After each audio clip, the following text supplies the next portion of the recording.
Welcome to story Munk. മുൻ പ്രധാനമന്ത്രി doctor Manmohan സിംഗിനെ കൽക്കരി കോഴ കേസിൽ കുറ്റവിമുക്തനാക്കിക്കൊണ്ടുള്ള CBIയുടെ റിപ്പോർട്ട് കഴിഞ്ഞ ദിവസം സുപ്രീം കോടതി അംഗീകരിച്ചു.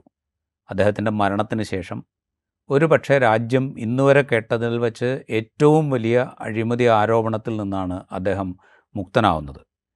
ഈ ആരോപണം എങ്ങനെയുണ്ടായി? ഇത്രയും കാലം എന്തുകൊണ്ട് അദ്ദേഹം ഇത്രയും വലിയ കോഴ ആരോപണത്തിൻ്റെ കേസിൽ അതിൻ്റെ രേഖകളിൽ ഉൾപ്പെട്ടു നിന്നു? ഇതൊക്കെ ഇപ്പോൾ ഓർക്കുന്നത് കൗതുകരമായിരിക്കും. ഒരുപക്ഷെ രാജ്യത്തിൻ്റെ രാഷ്ട്രീയ ഭാഗധേയം തന്നെ മാറ്റി നിർണ്ണയിക്കുന്നതിൽ വളരെ പ്രധാനപ്പെട്ട പങ്കുവഹിച്ചൊരു കേസായിരുന്നു കൽക്കരി കുംഭകോണ കേസ്. അതിൻ്റെ വിവരങ്ങൾ ചോർത്തി നൽകപ്പെട്ടത്, കോഴയുടെ കണക്ക് വലിയ തോതിൽ ഊതി വീർപ്പിക്കപ്പെട്ടത്, അതിന് കൺട്രോളർ ആൻഡ് ഓഡിറ്റർ ജനറലിൻ്റെ മുദ്ര പതിപ്പിക്കപ്പെട്ടത്, അങ്ങനെ തുടങ്ങി പല തരത്തിലുള്ള കഥകൾ ഇതുമായി ബന്ധപ്പെട്ടുണ്ട്. ഒരു പക്ഷേ പുതിയ തലമുറയ്ക്ക് ഈ കൽക്കരി കുംഭകോണ കേസ് എന്തായിരുന്നു എന്നുപോലും ഇപ്പോൾ അറിഞ്ഞുകൊള്ളണമെന്നില്ല. എന്തുകൊണ്ടാണ് മരണത്തിന് ശേഷം, ഇത്രയും കാലം കഴിഞ്ഞതിന് ശേഷം മുൻ പ്രധാനമന്ത്രിയായിരുന്ന ഡോക്ടർ മൻമോഹൻ സിംഗ് ഇപ്പോൾ ആ കേസിൽ നിന്ന് ഒഴിവാക്കപ്പെടുന്നത് എന്നുപോലും ഒരുപക്ഷെ അറിഞ്ഞുകൊള്ളണമെന്നില്ല. ബഷീർ, നമ്മളൊക്കെ വലിയ തോതിൽ ആവേശത്തോടുകൂടി റിപ്പോർട്ട് ചെയ്തിരുന്നൊരു കോഴക്കേസായിരുന്നു കൽക്കരി കുംഭകോണ കേസ്. എനിക്കിപ്പോഴും ഓർമ്മയുണ്ട് ആദ്യത്തെ ഇതിൻ്റെ റിപ്പോർട്ട് പുറത്തേക്ക് വരുന്നത്. അന്ന് ഏതാണ്ട് 10 ലക്ഷം കോടി രൂപയുടെ അഴിമതി ഈ കേസിൽ നടന്നിരിക്കുന്നു എന്ന് കൺട്രോളർ ആൻഡ് ഓഡിറ്റർ ജനറൽ കണ്ടെത്തിയിരിക്കുന്നു. അതിൻ്റെ കരട് റിപ്പോർട്ടിൽ എന്ന് പറഞ്ഞിട്ടാണ് ഇതിൻ്റെ ആദ്യത്തെ റിപ്പോർട്ട് വരുന്നത്. നമ്മുടെയൊക്കെ ഒരു മനസ്സിൽ ഊഹിക്കാവുന്നതിനേക്കാൾ വലിയൊരു എമൗണ്ട്, 10 ലക്ഷം കോടിയുടെ അഴിമതി എന്ന് പറയുമ്പോൾ അത് ഊഹിക്കാൻ പറ്റാത്ത ഒരു കേസായിട്ടാണ് നമ്മുടെ മുമ്പിലേക്ക് വന്നത്. അതിൻ്റെ ഒരു അവസാനത്തിൽ അന്ന് ആ 2 ടേമിലും 2004 മുതൽ 2014 വരെ പ്രധാനമന്ത്രിയായിരുന്ന ഡോക്ടർ മൻമോഹൻ സിംഗിൻ്റെ ചുമലിലായിരുന്നു ഈ അഴിമതി ആരോപണത്തിൻ്റെ ഏറ്റവും വലിയ കറ പുരണ്ടിരുന്നത്. അതിൽ നിന്നാണ് ഇപ്പോൾ അദ്ദേഹം മോചിതനാവുന്നത് മരണത്തിന് ശേഷം. യഥാർത്ഥത്തിൽ ഈ ക്ലോഷർ റിപ്പോർട്ട് CBI നേരത്തെ സമർപ്പിച്ചാണ്. അതിപ്പോൾ സുപ്രീം കോടതി ഫൈനലി ആ ക്ലോഷർ റിപ്പോർട്ട് ആക്സെപ്റ്റ് ചെയ്യുകയാണ് ചെയ്തത്. ഈ കൽക്കരി കുംഭകോണത്തിൻ്റെ കേസ് മാത്രമല്ല, യഥാർത്ഥത്തിൽ 2ാം UPA സർക്കാരിൻ്റെ കാലത്ത്, പൊതുവായി 1ഉം 2ഉം UPA സർക്കാരിൻ്റെ കാലത്തും പ്രത്യേകിച്ച് 2ാം UPA സർക്കാരിൻ്റെ കാലത്തും കോൺഗ്രസിനെ അധികാരത്തിൽ നിന്ന് പുറത്താക്കിയ 2014 ജനവിധിക്ക് തൊട്ട് മുമ്പുള്ള ഏതാണ്ട് 3-4 വർഷക്കാലം ഇന്ത്യയിൽ വലിയ തോതിലുള്ള അഴിമതിക്കെതിരായുള്ള ജനകീയ മുന്നേറ്റം എന്ന മട്ടിൽ നടക്കുന്നു. മാധ്യമ വിചാരണ നടക്കുന്നു.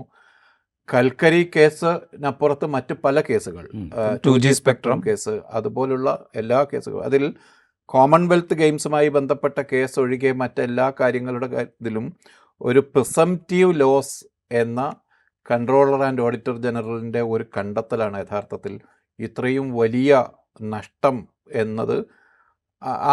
ആ ഒരു ക്ലോസ് വെച്ചാണ്, അല്ലെങ്കിൽ ആ ഫൈൻഡിങ്സ് വെച്ചാണ് യഥാർത്ഥത്തിൽ ആ അഴിമതി കേസുകൾ ബിൽഡ് ചെയ്തത്.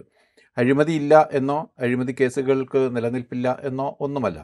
പക്ഷേ BJP സർക്കാർ അധികാരത്തിലേക്ക് വരുന്നതിന് മുമ്പ് ഒരു വിഭാഗം മാധ്യമങ്ങളും ഒരുപക്ഷെ CNDAGയും എല്ലാം യഥാർത്ഥത്തിൽ ഈ അഴിമതി വിരുദ്ധ ക്യാമ്പയിൻ്റെ ഭാഗമായി തീർന്നു.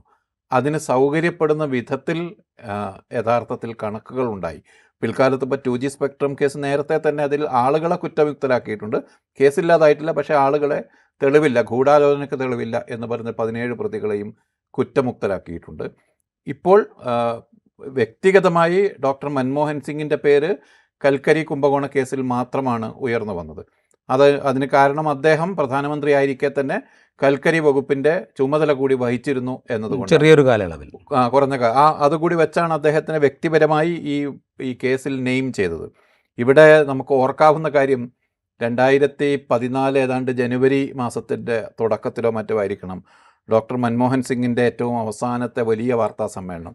അദ്ദേഹത്തിൻ്റെ ഒരു യാത്രാ മൊഴി പോലെയുള്ള, ഒരു ഫെയർവെൽ പോലെയുള്ള വാർത്താ സമ്മേളനം. അതിലേതാണ്ട് അദ്ദേഹം പറഞ്ഞത് ഇങ്ങനെയാണ്: I honestly believe that history will be more kinder to me than the contemporary media and than the opposition in parliament. ഇതാണ് ഏതാണ്ട് അദ്ദേഹത്തിൻ്റെ വാക്ക്. അത് സംഭവിച്ചിരിക്കുന്നു. ഡോക്ടർ മൻമോഹൻ സിംഗ് മരണത്തിന് ശേഷം അദ്ദേഹം അക്യൂസ്ഡായി പേര് ചേർക്കപ്പെട്ട കൽക്കരി കേസിൽ മാത്രമല്ല, പൊതുവായി അദ്ദേഹത്തിൻ്റെ കാലത്ത് ഉയർന്നു വന്ന അഴിമതി കേസുകളുടെ ഒരു പൊതു സ്വഭാവം തന്നെ അത് ഒരു എക്സാജറേറ്റ് ചെയ്തെടുത്ത നമ്പേഴ്സിൻ്റെ മുകളിൽ ബിൽഡ് ചെയ്തതായിരുന്നു എന്നും അതൊന്നും നിയമപരമായി കോടതികളിൽ നിലനിന്നില്ല എന്നതും, അതോടൊപ്പം തന്നെ അന്വേഷണ ഘട്ടത്തിൽ തന്നെ അന്വേഷണ ഏജൻസികൾ അത് എസ്റ്റാബ്ലിഷ് ചെയ്യുന്നതിൽ പരാജയപ്പെട്ടു പോയി എന്നുമാണ്. അപ്പോൾ ചരിത്രം യഥാർത്ഥത്തിൽ മൻമോഹൻ സിംഗിനോട് കരുണ കാണിക്കാൻ തുടങ്ങിയിരിക്കുന്നു എന്ന് വേണം നമുക്ക് പറയാൻ. മൻമോഹൻ സിംഗിൻ്റെ കാര്യത്തിൽ ഈ കൽക്കരി കേസുമായി ബന്ധപ്പെട്ട് ഇപ്പോൾ ബഷീർ നേരത്തെ സംസാരിച്ചപ്പോൾ പറഞ്ഞല്ലോ, 2014 തന്നെ CBI ക്ലോഷർ റിപ്പോർട്ട് കൊടുത്തു. ക്ലോഷർ റിപ്പോർട്ട് വാങ്ങി വെച്ചിട്ട് വിചാരണ കോടതി, പ്രത്യേക CBI കോടതിയാണ്, പ്രത്യേക CBI കോടതി 2015 മാർച്ചിൽ ഒരു ഉത്തരവ് പുറപ്പെടുവിക്കുന്നുണ്ട്. അതായത് ഈ ക്ലോഷർ റിപ്പോർട്ട് സ്വീകരിക്കാൻ പറ്റില്ല, മൻമോഹൻ സിംഗ് വിചാരണ നേരിടണം, അദ്ദേഹം നേരിട്ട് കോടതിയിൽ ഹാജരാകണം എന്നൊരു ഉത്തരവ് 2015 മാർച്ചിൽ ഈ പ്രത്യേക CBI കോടതി പുറപ്പെടുവിക്കുന്നുണ്ട്. 2015 മാർച്ച് എന്ന് പറയുമ്പോൾ 2014 നരേന്ദ്രമോദി സർക്കാർ അധികാരത്തിൽ എത്തിയതിന് ശേഷം ഏതാണ്ട് ഒരു വർഷം പിന്നിടാറാവുമ്പോഴാണ് വിചാരണ കോടതിയിൽ നിന്ന് ഈ ഉത്തരവ് വരുന്നത്. ഈ ഉത്തരവ് പോലും ഒരു തരത്തിലുള്ള ആധികാരികമായ തെളിവുകളുടെയോ അല്ലെങ്കിൽ ഏതെങ്കിലും തരത്തിലുള്ള പരിശോധനയുടെ അടിസ്ഥാനത്തിലല്ല ഈ ഉത്തരവ്. ഈ ക്ലോഷർ റിപ്പോർട്ട് വേണ്ട വിധത്തിൽ പഠിച്ചിട്ടല്ല അന്ന് ആ ജഡ്ജി ഈ ഉത്തരവ് പുറപ്പെടുവിച്ചത് എന്ന് ഒരു 10-11 വർഷത്തിന് ശേഷം ഇപ്പോൾ സുപ്രീം കോടതി പറയുകയാണ്. അതായത് ആ വിധി പുറപ്പെടുവിച്ചതിൻ്റെ കാരണം നിയമപരമായ എന്തെങ്കിലും കാര്യങ്ങളായിരുന്നില്ല എന്നാണ് ഇന്ന് സുപ്രീം കോടതി പറയുന്നത്. അതിന് പിന്നിൽ ഒരുപക്ഷെ രാഷ്ട്രീയം ഉണ്ടായിട്ടുണ്ടാവാം. അപ്പോഴേക്കും രാജ്യത്ത് രാഷ്ട്രീയം അപ്പോഴേക്കും മാറിക്കഴിഞ്ഞിരുന്നു. കോടതികൾ പതുക്കെ ഭരണകൂടത്തിൻ്റെ താല്പര്യങ്ങൾക്കനുസരിച്ച് ലീൻ ചെയ്യുന്ന പ്രവണത തുടങ്ങിയിരുന്നു. അതെല്ലാം ഇതിൽ പ്രകടമാണ്. അതിനും എനിക്ക് ഇപ്പോൾ ഡോക്ടർ മൻമോഹൻ സിംഗുമായി ബന്ധപ്പെട്ടുള്ള വാർത്തകൾ നമ്മളിപ്പോൾ അദ്ദേഹത്തിൻ്റെ മരണാനന്തരം വായിക്കുമ്പോൾ അദ്ദേഹത്തിൻ്റെ കാലത്ത് ഉയർന്നു വന്ന അഴിമതി കേസുകൾ യഥാർത്ഥത്തിൽ ഇന്ത്യൻ രാഷ്ട്രീയത്തിൽ സംഘപരിവാർ അധികാരലബ്ധിക്ക് വേണ്ടി എത്രയോ കാലം മുമ്പേ നടത്തിയ എഫർട്ടുകളുടെ കൂടി ഭാഗമായിരുന്നു ആ കേസുകളിൽ പലതും. അല്ലെങ്കിൽ ആ കേസുകളുടെ അത്രയും വലിയ തുക അതിലേക്ക് ഒരു കണക്കായി കൊണ്ടുവരപ്പെട്ടതും അങ്ങനെ അത് ഫ്രെയിം ചെയ്യപ്പെട്ടതും യഥാർത്ഥത്തിൽ മാധ്യമങ്ങളുടെയും ഭരണഘടനാ സ്ഥാപനങ്ങൾക്കകത്ത് ഉള്ള സംഘപരിവാർ അനുകൂല നിലപാടുകാരുടെയും ഒക്കെ കൂടി ഒരു ജോയിന്റ് എഫർട്ടിന്റെ ഭാഗമായിരുന്നു. പിന്നെ അതിന്റെ കൾമിനേഷനിൽ ഡൽഹിയിൽ അരങ്ങേറിയ അണ്ണാ ഹസാരയുടെ നേതൃത്വത്തിലുള്ള ലോക് ജൻപാൽ ഈ കേസുകളെ തുടർന്നാണ് മൂവ്മെന്റ് ഉണ്ടാകുന്നത്. ഇപ്പോൾ ഒരു 10-15 വർഷത്തിന് ശേഷം നമ്മൾ തിരിച്ചാലോചിക്കുമ്പോൾ യഥാർത്ഥത്തിൽ ഇതെല്ലാം ഒരു ഒന്നിച്ച് സ്റ്റിച്ച് ചെയ്തെടുത്ത പോലെ, ആസൂത്രിതമായി ഉണ്ടാക്കിയെടുത്ത പോലെ, അന്തരീക്ഷം തന്നെ അങ്ങനെ ക്രിയേറ്റ് ചെയ്തെടുത്ത പോലെ. ഈ അന്തരീക്ഷം ക്രിയേറ്റ് ചെയ്തു. ഈ അന്ന് സർക്കാർ സർവീസിൽ തന്നെ ഉണ്ടായിരുന്ന അല്ലെങ്കിൽ ഭരണഘടനാ സ്ഥാപനങ്ങളുടെ ചുമതലയിൽ ഉണ്ടായിരുന്ന സംഘപരിവാർ അനുകൂലികൾ കുക്കപ്പ് ചെയ്തതാണ് ഈ കണക്കുകൾ എന്ന് പറയുമ്പോൾ ഒരു പക്ഷേ പെട്ടെന്ന് അങ്ങോട്ട് മനസ്സിലായിക്കൊള്ളുന്നില്ല. നമുക്കതിൻ്റെ ഈ കുക്കപ്പ് ചെയ്തതിൻ്റെ ഒരു രീതി നമുക്കൊന്ന് പരിശോധിച്ച് കഴിഞ്ഞാൽ ചിലപ്പോൾ അത് കൃത്യമായിട്ട് മനസ്സിലാവും. അതായത് ഇപ്പോൾ ഈ കോൾപ്പാടങ്ങളുടെ രീതി, ഈ കോൾപ്പാടങ്ങൾ സ്വകാര്യ കമ്പനികൾക്കും പൊതുമേഖലാ കമ്പനികൾക്കും മത്സരാധിഷ്ഠിത ടെൻഡറിലൂടെ നൽകുകയായിരുന്നു എങ്കിൽ സർക്കാരിന് കിട്ടുമായിരുന്ന തുക എത്ര എന്ന് കണക്കാക്കുന്നു CAG, അന്നത്തെ controller and auditor general. Presumptive figures. ആ പ്രിസംപ്റ്റീവ് ഫിഗേഴ്സിൽ തന്നെ ഒരു കൗതുകമുണ്ട്. അതായത് ഒരു കൽക്കരിപ്പാടത്തിൽ നിന്ന് കിട്ടാവുന്ന കുഴിച്ചാൽ കിട്ടാവുന്ന കൽക്കരിയുടെ വോള്യം CAG ഊഹിച്ചെടുക്കുന്നു. നമുക്ക് കുഴിച്ചു നോക്കാതെ അവിടെ എത്ര കൽക്കരി ഉണ്ട് എന്ന് കൃത്യമായി കണ്ടെത്തുക അസാധ്യമാണ്. പക്ഷേ CAG ഇവിടെ കുഴിച്ചു കഴിഞ്ഞാൽ, ഈ 1 ഏക്കറിൽ കുഴിച്ചു കഴിഞ്ഞാൽ ഇത്ര കൽക്കരി കിട്ടും എന്നുള്ളൊരു കണക്കുണ്ടാക്കുന്നു. എന്നിട്ട് അതിനൊരു വിലയിടുന്നു. ആ വില വെച്ചുകൊണ്ട് ഒരു നഷ്ടം ഖജനാവിന് കണക്കാക്കുന്നു. ഇങ്ങനെയാണ് ഇത് കണക്കാക്കുന്നത്. അങ്ങനെ 143 കൽക്കരിപ്പാടങ്ങൾ ഓപ്ഷൻ ചെയ്തിരുന്നുവെങ്കിൽ, അന്ന് ഓപ്ഷൻ ചെയ്യുകയല്ല ചെയ്തിരുന്നത്, ഒരു കമ്മിറ്റി സ്ക്രൂട്ടനൈസ് ചെയ്തിട്ട് ഊർജം അതുപോലെ സ്റ്റീല് അങ്ങനെയുള്ള കമ്പനികൾക്ക് അവരുടെ ഒരു പ്രയോറിറ്റി അനുസരിച്ച് കൊടുക്കുകയാണ് ചെയ്തുകൊണ്ടിരുന്നത്, ഒരു വില കണക്കാക്കിയിട്ട്. അത് ഓപ്ഷൻ ചെയ്തിരുന്നെങ്കിൽ ഇത്ര കിട്ടുമായിരുന്നു, അത്രയും നഷ്ടമാണ് വരുത്തിയത്. അത് പ്രിസംപ്റ്റീവ് ലോസാണ്. ഇത് തന്നെയാണ് 2G സ്പെക്ട്രത്തിലും സംഭവിച്ചത്. പ്രിസംപ്റ്റീവ് ലോസാണ്. അപ്പോൾ ഇങ്ങനത്തെ ഒരു കണക്കുണ്ടാക്കരുത്. അതായത് ഇവിടെ കുഴിച്ചു കഴിഞ്ഞാൽ ഇത്ര കിട്ടുമായിരുന്നു, അങ്ങനെ കിട്ടിയാൽ, അത്രയും കിട്ടിയാൽ ഇത്ര തുക നഷ്ടമുണ്ടാവും. ഇതാണ് ഡ്രാഫ്റ്റ് റിപ്പോർട്ടിൽ ആദ്യം 10 ലക്ഷം കോടി രൂപയുടെ നഷ്ടം എന്ന് പറഞ്ഞത്. അത് പിന്നെ സർക്കാരിൻ്റെ മറുപടിയൊക്കെ കിട്ടി അവസാന റിപ്പോർട്ടിലേക്ക് വരുമ്പോൾ അത് 1.86 ലക്ഷം കോടി രൂപയുടെ നഷ്ടം എന്ന കണക്കിലേക്ക് വരും. അപ്പോൾ പോലും രാജ്യം ഇതുവരെ കേൾക്കാത്ത, അല്ലെങ്കിൽ അന്നോളം കേട്ടതിൽ വെച്ചുള്ള ഏറ്റവും വലിയ കോഴ ഇടപാട് എന്നുള്ളൊരു കണക്കിലേക്കാണ് ഈ കൽക്കരി സ്കാം എത്തുന്നത്. സത്യത്തിൽ ഈ കുറഞ്ഞ ടേമിൽ മാത്രമാണ് മൻമോഹൻ സിംഗ് കൽക്കരിയുടെ ചുമതല വഹിച്ചിരുന്നത്. പക്ഷേ 2 ടേമിൽ സർക്കാരിന് നേതൃത്വം നൽകിയ വ്യക്തി എന്നുള്ള നിലയിൽ ഈ 2Gയുടെയും കൽക്കരിയുടെയും ഈ 2 വലിയ കോഴ ഇടപാടുകളുടെയും പ്രധാന ഉത്തരവാദി മൻമോഹൻ സിംഗ് ആണ് എന്നുള്ള മട്ടിൽ അത് അവതരിപ്പിക്കപ്പെട്ടു. അദ്ദേഹമാണ് ഇതിൻ്റെ മുഴുവൻ എന്താ പറയുക മൗനാനുവാദം കൊടുത്തത് എന്ന രീതിയിൽ അത് ചിത്രീകരിക്കപ്പെട്ടു. ഒരു പക്ഷേ മരണാനന്തരമായിരിക്കും. 2G സ്പെക്ട്രം കേസിൽ അദ്ദേഹം പ്രതിസ്ഥാനത്ത് പോലും ഉണ്ടായിരുന്നില്ല, ആരോപണ വിധേയരുടെ സ്ഥാനത്ത് പോലും അദ്ദേഹം ഉണ്ടായിരുന്നില്ല. അദ്ദേഹം കറപ്റ്റ് മിനിസ്റ്റേഴ്സിനെ കൺട്രോൾ ചെയ്യുന്നതിൽ പരാജയപ്പെട്ടു. ഈ രാജക്കൊക്കെ എതിരെ ഉയർന്ന ആക്ഷേപങ്ങൾ ഉയർന്നു കേട്ടതിന് തൊട്ട് പിറകെ തന്നെ അതിൽ ഇടപെട്ടില്ല തുടങ്ങിയ ആക്ഷേപങ്ങളാണ് അദ്ദേഹം നേരിട്ടത്. ഇതിലിപ്പോൾ ഇതെന്നെ ഈ ക്ലോഷർ റിപ്പോർട്ട് 2014 കൊടുത്തു എന്ന് പറഞ്ഞല്ലോ CBI. അന്ന് UPA സർക്കാരാണ് അധികാരത്തിൽ. അപ്പോൾ സ്വാഭാവികമായിട്ട് ഇത് കേട്ടുകൊണ്ടിരിക്കുന്നവർക്ക് തോന്നുക UPA സർക്കാരിൻ്റെ കാലത്ത് CBI അന്വേഷിച്ചുകൊണ്ടാണ് ഈ ക്ലോഷർ റിപ്പോർട്ടിൽ മൻമോഹൻ സിംഗിനെ ഒഴിവാക്കി കൊടുത്തത് എന്ന് തോന്നും. അവിടെ വേറൊരു കാര്യം കൂടെ നമ്മൾ ശ്രദ്ധിക്കണം. ഇന്നത്തെ പോലെ ആയിരുന്നില്ല അന്ന് സുപ്രീം കോടതി ഈ ആരോപണങ്ങളിലൊന്നും ഇടപെട്ടത്. ഇപ്പോൾ നരേന്ദ്രമോദി പ്രധാനമന്ത്രി ആയതിനു ശേഷം റാഫേൽ ഇടപാടിൽ അഴിമതിയുണ്ട്, ക്രമക്കേടുകളുണ്ട് എന്ന് CNDG ചൂണ്ടിക്കാണിച്ചിട്ട് അതുമായി റിലേറ്റ് ചെയ്ത് സുപ്രീം കോടതി പോയപ്പോൾ ഇതിൽ കഴമ്പൊന്നുമില്ല, ഇത് അന്വേഷിക്കേണ്ട കാര്യമൊന്നുമില്ല എന്ന് പറഞ്ഞ് സുപ്രീം കോടതി കേസ് മടക്കുകയാണ് ചെയ്തത്. ഈ കൽക്കരി കേസിലോ 2G കേസിലോ അങ്ങനെയല്ല സുപ്രീം കോടതി ഇടപെട്ടിരുന്നത്. അതായത് CBI ഉദ്യോഗസ്ഥർ ഗവൺമെൻറ്റിന് ഇത് റിപ്പോർട്ട് ചെയ്യുക പോലും വേണ്ട, നേരിട്ട് സുപ്രീം കോടതിക്ക് റിപ്പോർട്ട് ചെയ്താൽ മതി എന്ന് സുപ്രീം കോടതി CBI ഉദ്യോഗസ്ഥർക്ക് ഡയറക്റ്റീവ് കൊടുത്ത് അങ്ങനെ സുപ്രീം കോടതിയുടെ മേൽനോട്ടത്തിൽ അന്വേഷിച്ച കേസായിരുന്നു ഇത്.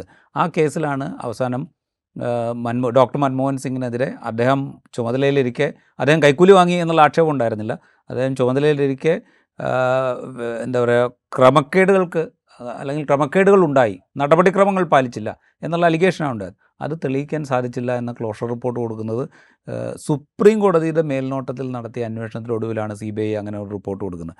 അപ്പോൾ ചുരുക്കത്തിൽ ഈ മൻമോഹൻ സിംഗിനെ അക്കാലത്ത് ഒരു 10 കൊല്ലം, ചുരുങ്ങിയതൊരു 5 കൊല്ലമെങ്കിലും, രണ്ടാം UPA സർക്കാർ തുടങ്ങിയതിന് ശേഷം അദ്ദേഹത്തിൻ്റെ ടെന്യൂർ അവസാനിക്കുന്നത് വരെയെങ്കിലും വലിയ തോതിലുള്ള വിമർശനങ്ങൾക്ക് വിധേയമാക്കപ്പെട്ട 2 കേസുകളിലും അദ്ദേഹത്തിൻ്റെ ഏറ്റവും ഒടുവിൽ കൽക്കരി കേസ്, അദ്ദേഹത്തിൻ്റെ ഒരു എന്താ പറയുക ഇന്നസെൻസ് പ്രൂവ് ചെയ്യപ്പെടുന്നു എന്ന് വേണമെങ്കിൽ നമുക്ക് പറയാം. ചരിത്രം അങ്ങനെ നോക്കുമ്പോൾ നമുക്ക് മൻമോഹൻ സിംഗിനെതിരെ യഥാർത്ഥത്തിൽ എല്ലാ പല കോർണറിൽ നിന്നുമുള്ള ഒരു ഗൂഢാലോചന അതിൻ്റെ രണ്ടാം UPA സർക്കാരിൻ്റെ കാലത്ത് തന്നെ തുടങ്ങി എന്നാണ് ഇപ്പോൾ മനസ്സിലാവുന്നത്. അതിൽ മാധ്യമങ്ങളുടെ പങ്ക് യഥാർത്ഥത്തിൽ ദ പയനീർ എന്ന പത്രത്തിലാണ് ഈ 2G സ്പെക്ട്രവുമായി ബന്ധപ്പെട്ട വലിയ വാർത്തകൾ വന്നത്.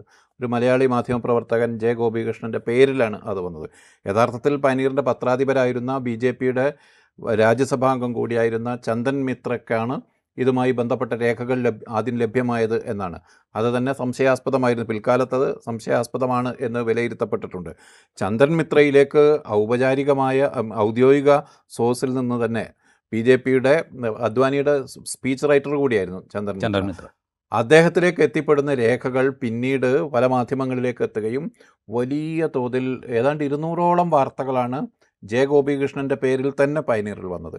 അതോടൊപ്പം തന്നെ ഔട്ട്ലുക്കിലും മറ്റ് മാഗസിനുകളിലും മറ്റ് മാധ്യമ സ്ഥാപനങ്ങളിലുമായി വലിയ തോതിലുള്ള ഒരു കറപ്ഷൻ ചാർജ് ഉയർന്നു വരികയാണ് ചെയ്യുന്നത്. അതിനുശേഷം പിന്നെ തുടരെ മറ്റ് രേഖകൾ വെച്ച് മറ്റ് കേസുകൾ ഉയർന്നു വരുന്നു. ഇന്ന് തിരിഞ്ഞു നോക്കുമ്പോൾ മൻമോഹൻ സിംഗ് അവസാനം പറഞ്ഞതുപോലെ ഞാൻ കുറച്ചുകൂടി എന്നോട് ചരിത്രം നീതി കാണിക്കുമെന്ന് അദ്ദേഹം പറയുന്നത് ഇന്ന് തിരിഞ്ഞു നോക്കുമ്പോൾ നമുക്ക് ശരിയാണെന്ന് തോന്നുന്നു. ഇന്ത്യയിലെ ഇപ്പോൾ ഈ സർക്കാരിൻ്റെ കാലത്ത് ഇന്ത്യയിലെ ഭരണഘടനാ സ്ഥാപനങ്ങളെ സർക്കാരിൻ്റെ ദാസ്യവൃത്തിക്ക് വേണ്ടി ഉപയോഗപ്പെടുത്തുന്നത് പോലെ തന്നെ ഭരണത്തിലെത്തുന്നതിന് മുമ്പ് അധികാരലബ്ധിക്ക് വേണ്ടിയും ഉപയോഗപ്പെടുത്തപ്പെട്ടിരുന്നു എന്നുകൂടി വേണമെങ്കിൽ ഈ പുതിയ അന്വേഷണത്തിൻ്റെ പുതിയ കണ്ടെത്തലുകളിൽ നിന്ന് നമുക്ക് മനസ്സിലാക്കാൻ പറ്റും. അങ്ങനെ മനസ്സിലാക്കാൻ പറ്റും. പക്ഷേ അതേസമയം തന്നെ ഇതിൽ പലതരത്തിലുള്ള അഴിമതികൾ നടന്നിരുന്നു എന്നുള്ള വസ്തുതയും അതിലൊരു സംശയവുമില്ല. അപ്പോൾ അതിൽ ഏറ്റവും ക്ലാസിക്കായ ഉദാഹരണം എന്ന് പറഞ്ഞു കഴിഞ്ഞാൽ നവീൻ ജിൻഡാലിൻ്റെ energy and steel company, Naveen Jindal steel energy and steel company എന്ന് പറയുന്ന കമ്പനി ഝാർഖണ്ഡിലെ കൽക്കരി പാടങ്ങൾക്ക് വേണ്ടിയിട്ട് മത്സരിക്കുകയും അപേക്ഷ കൊടുക്കുകയും അവർക്കത് അനുവദിക്കപ്പെടുകയും ചെയ്തിരുന്നു. അന്ന് മന്ത്രിസഭയിലുണ്ടായിരുന്ന ഒരു ദസരി നാരായണ റാവുവിൻ്റെ ബന്ധുവിൻ്റെ കമ്പനിയിലേക്ക് നവീൻ ജിൻഡാലിൻ്റെ കമ്പനി 2 കോടി രൂപ കൈമാറ്റം ചെയ്തു എന്ന് പറഞ്ഞ് അന്ന് CBI കണ്ടെത്തിയിട്ടുണ്ട്. ഇപ്പോഴും നവീൻ ജിൻഡാലിനെതിരായ കേസ് കോടതിയിലുണ്ട്. 2015-ലോ 16-ലോ മറ്റോ അതിന് കുറ്റപത്രം കൊടുത്തിട്ടുണ്ട്. ഒരു വിചാരണയും ഇതുവരെ തുടങ്ങിയിട്ടില്ല. നവീൻ ജിൻഡാൽ 2024-ൽ കോൺഗ്രസ് വിട്ട് BJPയിൽ ചേർന്നു. ആ വർഷം തന്നെ മൂപ്പർക്ക് കുരുക്ഷേത്രയിൽ, ഹരിയാനയിലെ കുരുക്ഷേത്ര മണ്ഡലത്തിൽ BJP ടിക്കറ്റ് കൊടുത്തു. അവിടുന്ന് നവീൻ ജിൻഡാൽ BJPയുടെ MP ആയി ഇപ്പോൾ പാർലമെൻറ്റിലുണ്ട് താനും. BJP അന്ന് ഈ അഴിമതിക്കെതിരെ വലിയ ഘോരഘോരം പ്രസംഗിക്കുകയും ഇത് വലിയ തോതിൽ ഉപയോഗിക്കുകയും ചെയ്തു. അത് ഉപയോഗിച്ചുകൊണ്ടിരിക്കുമ്പോൾ തന്നെ ഇന്ന് കേന്ദ്രമന്ത്രിസഭയിലുള്ള നിതിൻ ഗഡ്കരിയുടെ ബന്ധുവിൻ്റെ കമ്പനിക്ക് ഈ കൽക്കരിപ്പാടം അനുവദിച്ചതിലെ ക്രമക്കേട് സംബന്ധിച്ചുള്ള ആക്ഷേപങ്ങൾ അവിടെ ഉണ്ടായിരുന്നു. പക്ഷേ അതൊന്നും വലിയ തോതിൽ പുറമേക്ക് വന്നില്ല. പുറമേക്ക് വന്നത് മുഴുവൻ ഒരുപക്ഷെ മൻമോഹൻ സിംഗിൻ്റെ പേരിൽ ഉന്നയിക്കപ്പെട്ട അല്ലെങ്കിൽ അദ്ദേഹത്തിൻ്റെ കാർമ്മികത്വത്തിൽ നടത്തപ്പെട്ട വലിയ അഴിമതി എന്ന നിലയിലുള്ള സംഗതികളാണ് പുറത്തേക്ക് വന്നത്. ഞാൻ പറഞ്ഞത് കോൺഗ്രസ് പാർട്ടി ഇപ്പോൾ മരണാനന്തരം വലിയ തോതിലുള്ള ഒരു കുറ്റവിമുക്തി ഡോക്ടർ മൻമോഹൻ സിംഗിന് കിട്ടുമ്പോഴും കോൺഗ്രസ് പാർട്ടി അതിൻ്റെ ഒരു ചരിത്രപരമായ പേഴ്സ്പെക്റ്റീവിലേക്ക് അതിനെ കൊണ്ടുപോയി പ്ലേസ് ചെയ്യാൻ ശ്രമിക്കുന്നില്ല. അതെന്തുകൊണ്ടാകും എന്നാണ് എനിക്ക് അത് ഒരുപക്ഷെ അന്ന് ഈ ആരോപണങ്ങൾ ഉന്നയിച്ച കാലത്ത് ഡോക്ടർ മൻമോഹൻ സിംഗ് വളരെ മൃദുഭാഷിയായിട്ടുള്ളൊരു കക്ഷിയായിരുന്നല്ലോ. അദ്ദേഹത്തിൻ്റെ നയങ്ങളോട് നമുക്ക് വലിയ തോതിലുള്ള വിയോജിപ്പുകളുണ്ടാവും. അദ്ദേഹത്തിൻ്റെ പ്രൈവറ്റൈസേഷൻ അല്ലെങ്കിൽ അദ്ദേഹത്തിൻ്റെ സാമ്പത്തിക കാഴ്ചപ്പാടുകൾ അത് വലിയ തോതിൽ അസമത്വം ഉണ്ടാക്കുന്നതാണ് എന്നൊക്കെയുള്ള ആക്ഷേപമുണ്ടാവും, അത്തരം വിമർശനങ്ങളുണ്ടാവും. പക്ഷേ അദ്ദേഹത്തിൻ്റെ പോയിന്റിൽ നിന്നുകൊണ്ട് കണ്ടിരുന്ന കാര്യങ്ങളോട് അദ്ദേഹം പൂർണ്ണമായും നീതി പുലർത്തിയിരുന്നു എന്നാണ് എനിക്ക് തോന്നിയിട്ടുള്ളത് പിൽക്കാലത്ത്. അതുകൊണ്ട് തന്നെ അദ്ദേഹം ഈ ആക്ഷേപങ്ങളെക്കുറിച്ചൊക്കെ അദ്ദേഹം വളരെ ക്ലാരിറ്റിയോടുള്ള മറുപടി അക്കാലത്ത് കൊടുത്തിട്ടുണ്ട്. അത് 2G സ്കാമിൻ്റെ കാര്യത്തിലും കൊടുത്തിട്ടുണ്ട്, കൽക്കരിയുടെ കാര്യത്തിലും കൊടുത്തിട്ടുണ്ട്. കൽക്കരിയുടെ കാര്യത്തിൽ ഈ പ്രിസംപ്റ്റീവ് ലോസിനെ കുറിച്ച് അദ്ദേഹം കൃത്യമായ മറുപടി കൊടുത്തിട്ടുണ്ട്. അതായത് ഇത് ഊർജോൽപാദന കമ്പനികൾക്ക് കുറഞ്ഞ ചെലവിൽ കൽക്കരി കിട്ടിയാൽ മാത്രമേ രാജ്യത്ത് കുറഞ്ഞ ചെലവിൽ ഊർജ്ജം ഉൽപ്പാദിപ്പിക്കാൻ പറ്റുള്ളൂ. അങ്ങനെ മാത്രമേ രാജ്യത്ത് കുറഞ്ഞ ചെലവിൽ വൈദ്യുതി ലഭ്യമാക്കാൻ പറ്റുള്ളൂ. അങ്ങനെ ലഭ്യമായാൽ മാത്രമേ ഇപ്പോൾ വൈദ്യുതി ഇല്ലാത്ത ഗ്രാമങ്ങളിലേക്കൊക്കെ വൈദ്യുതി എത്തുകയുള്ളൂ എന്ന് വളരെ കൃത്യമായിട്ട് അദ്ദേഹം പറഞ്ഞിട്ടുണ്ട്. അതുപോലെ സ്റ്റീൽ കമ്പനികൾക്ക് എന്തുകൊണ്ട് കൽക്കരി കുറഞ്ഞ വിലയ്ക്ക് കൊടുക്കണം എന്നുള്ളതിനെക്കുറിച്ചും അദ്ദേഹം വിശദീകരിച്ചിട്ടുണ്ട്. ഇൻഫ്രാസ്ട്രക്ചർ ബിൽഡിങ്ങിന് സ്റ്റീലിൻ്റെ ലഭ്യത രാജ്യത്ത് കൂടിയേ പറ്റൂ. അത് കൂട്ടാൻ വേണ്ടിയിട്ടാണ് ഈ കുറഞ്ഞ വിലയ്ക്ക് കൽക്കരി ഇവർക്ക് കോമ്പറ്റീറ്റീവ് ബിഡിങ് എന്ന് പറയുന്നത് എന്തുകൊണ്ട് ഒഴിവാക്കി എന്നുള്ളതിന് കൃത്യമായ മറുപടി അദ്ദേഹം പറഞ്ഞിട്ടുണ്ട്.